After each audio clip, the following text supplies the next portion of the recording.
বাংলাদেশ আর কখনো ভারতের করদলগত হবে না। এই বাংলাদেশকে ভারতের অঙ্গরাজ্য বানাবার স্বপ্ন পূরণ হবে না। কট্টরপন্থী হিন্দুত্ববাদের আখড়া বাংলাদেশে পরিণত করতে দেওয়া হবে না।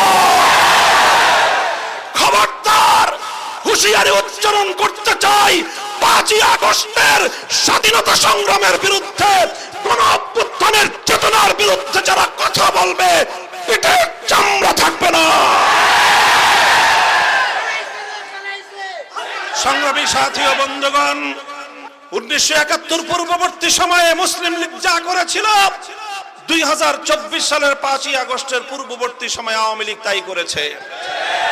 কাজেই বাংলাদেশের মানুষ যেমন মুসলিম লীগের রাজনীতি আর করে নাই, এদেশের মানুষ আর আওয়ামী লীগের রাজনীতি করবে না। আওয়ামী লীগের রাজনীতি মানুষকে হত্যার রাজনীতি, আওয়ামী লীগের রাজনীতি লুটপাট আর দুর্নীতির রাজনীতি, আওয়ামী লীগের রাজনীতি সাম্প্রদায়িক উস্কানি দিয়ে সাম্প্রদায়িক সংঘাত